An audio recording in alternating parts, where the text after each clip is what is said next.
What's up, 12s? It's Brandon Michael here. And I'm here because I'm going to answer some of your guys' questions. As you guys know, we're in quarantine right now. It's probably a little boring. You're stuck in your house. So why not pass the time, answer some of your guys' questions, maybe entertain you for a little bit for a period of 20 minutes or however long I have you guys for. So I have a collection of about 10, I think it's about 10 questions. Not as much as last time, but 10 questions is going to take me a while, and since we have less this time, I could kind of elaborate a little bit more on your guys' questions. Like I said, don't want to take too much of your time on the intro, so let's go ahead and get started. So question number one is, do you think Joe Burrow is the number one quarterback coming out of the draft? This is my thing about Joe Burrow. I don't know too much about college football, but what I've seen and what I've heard about Joe Burrow is, he's very accurate. You know, he has very good touch on his deep balls, this and that, very good footwork. He's very smart, but the problem is athleticism-wise, doesn't have that big of an arm. His hands are kind of small, this and that. I don't really like that personally, to be honest. I mean, I feel like the game today is kind of aiming towards those raw, kind of athletic quarterbacks, such as, you know, Patrick Mahomes, Lamar Jackson, Russell Wilson, Deshaun Watson, those type of guys. Guys like Jordan Love in the draft, who I've seen a lot of, who's kind of raw, has a big arm, could be a little wild sometimes, footwork's a little sloppy, but the talent's there, the arm talent's there. You know, he has a lot of potential. He would be a project if you brought him into your franchise. I kind of like those players a lot more because you could teach footwork. You could teach footwork. You could teach the game of football in general, but you can't teach a big arm. You can't teach athleticism. It's just there, and I feel like guys like Jordan Love, who's projected to go, he was projected to go to Indy. Some people, I thought he was going to Indy for a little bit until they signed Phillip Rivers. Obviously, maybe they still can take him. Phillip Rivers, you never know. Rivers, how long does he have left? How long has Phillip Rivers got left in his NFL career? You know, you could bring Jordan Love in, let him learn against a guy who knows the game of football a little bit, and maybe he could be a good quarterback one day. Guys like that.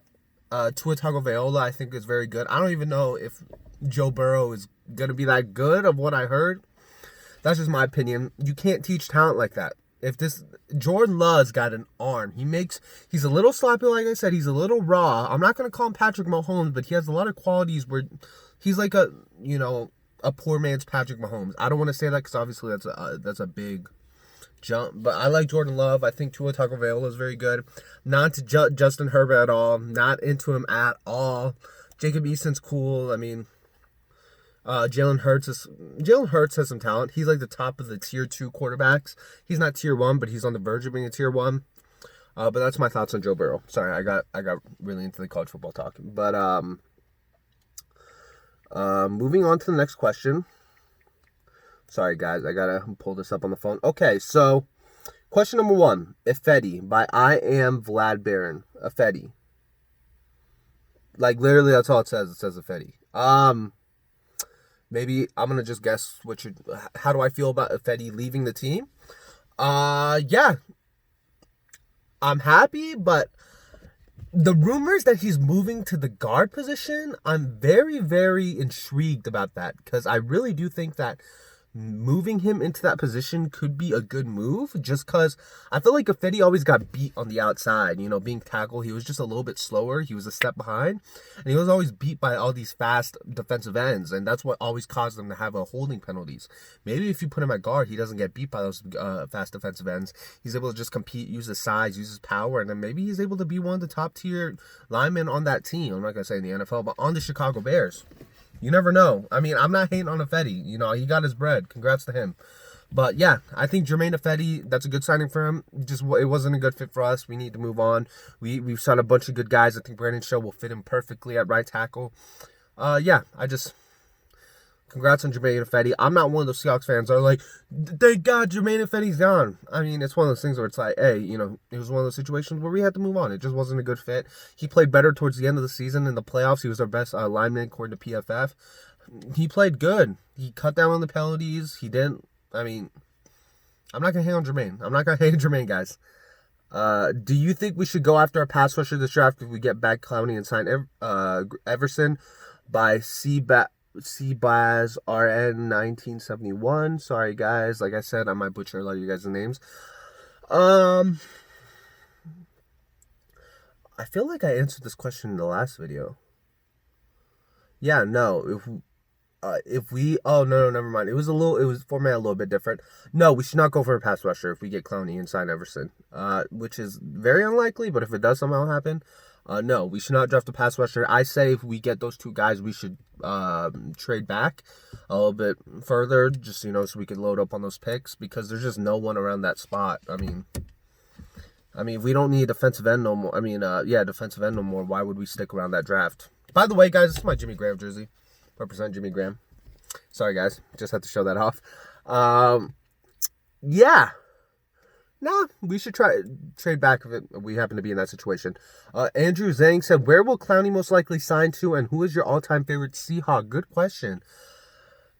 I think Clowney signs back with us on a one-year deal. I think Clowney's eventually going to give in and figure out that nobody is willing to pay his $20 million price tag, and Seattle is the only team that's willing to pay a good amount of money for him, and it's going to be a one-year deal. He's going to prove it, and then he's going to leave next year. That's been my prediction for the past few weeks now, and I'm sticking to my guns. He's going to be a Seahawk, in my opinion. He's just going to hold out. I'm afraid this is going to cause issues during the season because he's not going to be happy with how much money he's making. But at the same time, this could also have a different effect of we're going to have him this season. He has a prove-it-year contract, so he absolutely goes off. So he knows that, hey, if I don't ball out the season, I'm not going to get the contract I deserve. But if I do ball out, I'm going to get paid a lot of money, which I think he is capable of making that Khalil Mack, Von Miller, Aaron Donald type of money. I think he's up there. I think that's what's going to happen. He's going to stay with us. And who's my favorite Seahawk? Obviously, the contrarian pick is Russell Wilson. I like Russell Wilson a lot, but if I'm going to go a little bit against the spread right now, I'm talking like I'm betting, I'm going to go with Richard Sherman. I love Richard Sherman. I've always loved Richard Sherman. If it's not Richard Sherman, it's Earl Thomas. Earl Thomas is literally right up there. I love those guys. They've always been a staple of of our defense, staple of the history of the Seattle Seahawks. Richard Sherman, Earl Thomas is right there too. I think Clowney won't get the contract he wants. He needs to lower his standards now. Big Daddy Red 50 says this. Big Daddy Red 50. I agree. I don't think he's gonna get the contract he needs. Get the contract he wants. He's not gonna get the contract he wants. If he was gonna get the contract he wants, he would have got it by now. A team would have paid up, but it hasn't. It's been, day 10, day 11, day 12, day 12, I think, into this Clowney mess. Yeah, nobody's paying up for Jadeveon Clowney. Eventually he's gonna give in, and he's gonna be like, hey, it's either I take this price tag, or I'm not playing next year. Big Daddy Red 50 again says, what's your favorite Seahawk moment? I've got a few. The tip obviously is going to be up there always. The Jermaine Kearse catch against the Packers 2014 or 2015, whatever it was, in the NFC Championship game. Jermaine Kearse's Super Bowl catch to put us at the 5.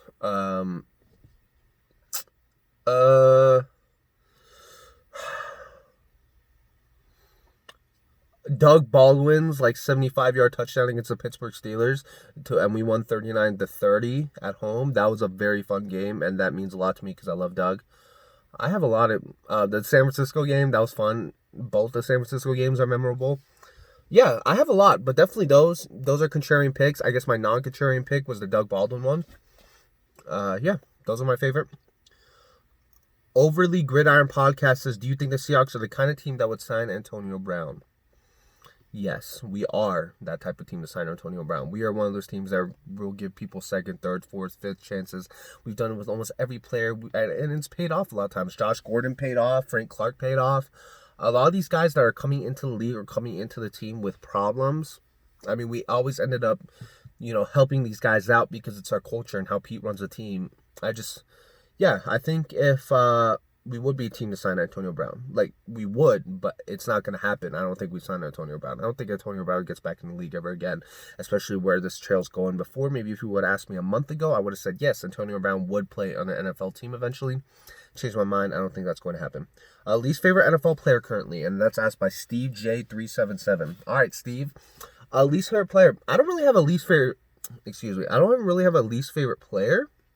I literally just spit out, my bad, if whoever saw that, which is perfect, because I'm talking about my least favorite player right now.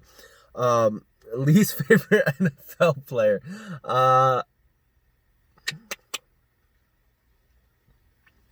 who is my least? That's a good question. I don't really hate anybody. I don't really have a least. I don't like teams, and the reason why I never hate the player is because whenever I meet the player, like when I was at the Pro Bowl, I went up to Buda Baker, Chandler Jones, those guys who play for the Cardinals, super cool, and I had a Seahawks jersey on. We had a conversation for 5 minutes talking, you know, about them beating us, and I was complaining to them. They were super cool, super chill. So I never really hate the player. I hate the team though. I hate San Francisco. I hate obviously Arizona. I hate LA. So I don't really have a least favorite player. But you did take your time, so I am gonna answer this question. I think my least favorite player would have to be.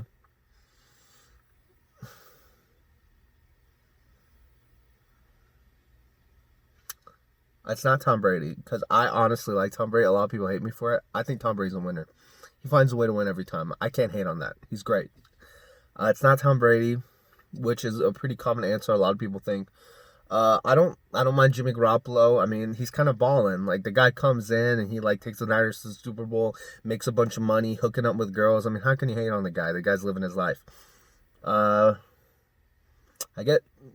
Jared Goff. Jared Goff's probably honestly a nice guy. Jared's probably the nicest guy. I just don't like playing Jared Goff. Every time we sack him, I freaking feel great. Probably Jared Goff. Jared Goff is my least favorite player, guys. Coop Noble said our record next year, and that will be 12-4 without Clowney. With Clowney, it will be 13-3. Mark my words. That is my prediction. And yeah, 12-4, 13-3. High standards, but we win in the Super Bowl. Mike 129876 said, should John Snyder and Pete Carroll go for Plan B and drop Clowney's waiting game? No, I'm not on the bandwagon that says we should drop Clowney and forget it. He's taking too long and he's gonna have to learn that he can't get everything once. No, we need Jadeveon Clowney. It's gonna be obvious if we don't have him. We gotta play this waiting game, unfortunately, and we gotta, it's a two-way street. We gotta meet somewhere in the middle, because right now it's going. I feel like Seattle is really trying to give Clowney hey, we were going to go 15 mil, but we'll go 17 mil. We'll go a little bit closer, but Clowney's really sticking to his guns. So Clowney's kind of going to have to move forward to that middle a little bit more, because he's not really doing that right now. And but at the same time, I don't know. Maybe all these reports are false, and Clowney really is trying to stay with Seattle, but Seattle doesn't want to pay up for him. And Clowney's like, "I'll take your 17 mil," but Pete's like, "We only go around 15." Maybe it's something like that. We honestly don't know, guys. Don't hate on Jadeveon Clowney. We don't know what's going on. Carson 3 Seahawks says, "Are we gonna sign Jadeveon Clowney?" We have a lot of Jadeveon Clowney questions, guys. Are we gonna sign Jadeveon Clowney? Hopefully, I don't know. I think we will. Like I said, I'm still sticking to my guns. That says a 1-year deal that's worth a sum amount, 18 million, 17 million. Seattle's gonna have to pay a little bit more for him. If we're able to steal him for 7 to 8 million, maybe we can convince Everson Griffin to come over to the team. Maybe, because if we cut Justin Britt and Ed Dixon, it's gonna free up, I don't know how much cap. Around $10 to $11 million in cap, I think. Something like that. I'm going to have to check. But, yeah, maybe we can get an Everson Griffin and Jadeveon Clowney. But, yes, I think we signed Jadeveon Clowney to a 1-year deal. Seahawks Home says, who you like in the draft? You guys know I like... You know what? A lot of people hate on it. And I think it was... Was it Seahawks Galaxy? Or was it Seahawks? Maybe it was Seahawks Home. Maybe it was. Someone was hating on Zach Bond because he was like, he's small, and he was like, what? He was saying, like, watch the tape. I like Zach Bond, honestly. I think his speed and his athleticism is going to get him far in this league. We see it with Shaquem Griffin. Speed kills. And you don't always have to be the biggest guy in the world. I think, yeah, you know what? Maybe he's going to have to play a hybrid. Maybe he just can't pass rush, and he might have to play coverage. I like him. I think he's cool. I'm going to do some more research on him, obviously. But not only Zach Bond, I like Winfield Jr. I like Antoine Winfield Jr. I mean, besides those guys, those are the two guys I really started to put a little bit more study into. I did a lot of research on Antoine Winfield. I think he's a good player. I think he's fast. I think he doesn't look as good as Earl Thomas, but he has a lot of tendencies of Earl Thomas, so I like him a lot. But Antoine Winfield's definitely on the top of my list. So good question. Like I said, I'm not really a college football guy. I just kind of do research on the fly. I have a lot of college football sources and a lot of people I write for that are really into college football. So that's where I get all my information. Obviously, I've covered a few UCF games. I've done mostly basketball games when it comes to coverage, but I'm not really into college football that much, but I'm going to do my research, trust me, once the draft gets closer. Keep or trade Rashad Penny by Isham 123 ISHAANM 123. What's up, dude? Keep or trade Rashad Penny.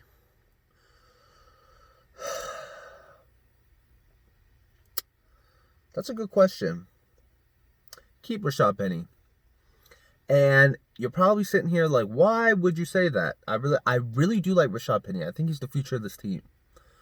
But in terms of, wait, first let me in context. Are you asking, are we going to, or in my opinion? Like, do you think, are you saying, in my opinion, are we going to trade, or in my opinion, should we? Because in my opinion, I think we should keep Rashad Penny. I think Rashad Penny has a lot of potential. He's been a little raw lately. He's I don't know how to explain it. It's just like, I think Rashad Penny has a lot of potential. I think Chris Carson's obviously our guy right now. I think next year Rashad Penny is going to take over the reins depending on how he plays this year. I think he's going to get a lot more snaps this year because I think everybody saw last year what happened when Chris Carson got a bulk of the carries. He got injured once again.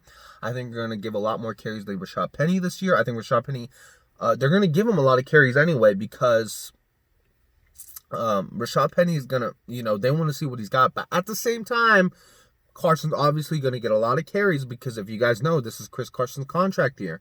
If Chris Carson, they might want to run him to the ground before they let him go because I think we're letting Chris Carson go. We do not have enough money to keep, who is it? It's like Shaquille Griffin,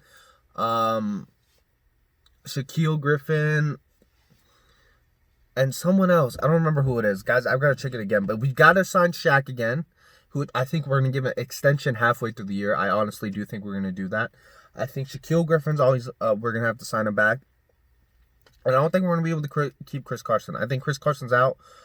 We're never known to keep in running backs, guys. I mean, if you think of it, in terms of, yes, we had we've been blessed to have two solid running backs in the last couple of decades with Sean Alexander and Marshawn Lynch, to the point where you can't let him go. But in terms of, Chris Carson's been getting injured a lot, guys. I don't think Pete Carroll's, he's going to look at it and be like, hey, we've been drafting really well in terms of running backs. We're not going to get a Chris Carson maybe, but we could shoot for the sky. And I think that's why I think Pete and John are starting to look at running backs this year just to see like what the group of guys are. Is there anybody we could kind of bring in and give them a little bit of snaps? So then once Chris Carson's gone, it could be Rashad Penny and whoever the other guy is. But yeah, I think keep Rashad Penny. He's a lot of potential. I love Rashad Penny. Chris Carson, he's out, I think. Isham again, or Ishan M, whatever, dude. Yeah, you go, whatever your name is. Another question by you: do you think all these free agent additions to the O-line will fix it? I think our O-line's going to be way better this year. It's going to be iffy because we're signing a lot of guys that aren't stars of the team. There are a lot of gadget guys, a lot of utility guys that could be put in a bunch of different positions, or a couple guys that are like have been really good in the past but have injury problems or have gotten older, so it's kind of like a project.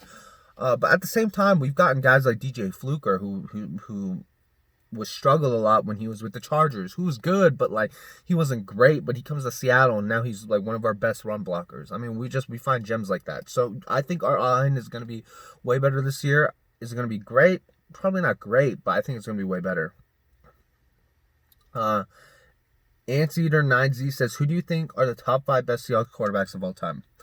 Obviously, like, I can name them off. Like, Russell Wilson, Matt Hasselbeck's up there. Dave Craig's up there. Jim Zorn's up there. Warren Moon's up there. But I could sit here and, like, name all these guys, but I'm going to be I've never seen any of those guys play. Like, the only 2 guys on the list I've seen play is Russell Wilson and Matt Hasselbeck. Like, 2 guys that I've sat on my couch and watched it. Like, I've never seen Jim Zorn play live. I've never seen Dave Craig play live. I've never seen Warren Moon play live. So that's something, like, not to get off topic, but whenever people are like, who's better, like Michael Jordan or LeBron? I'm like, dude, I don't know. I guess, like, LeBron. And they're like, why LeBron?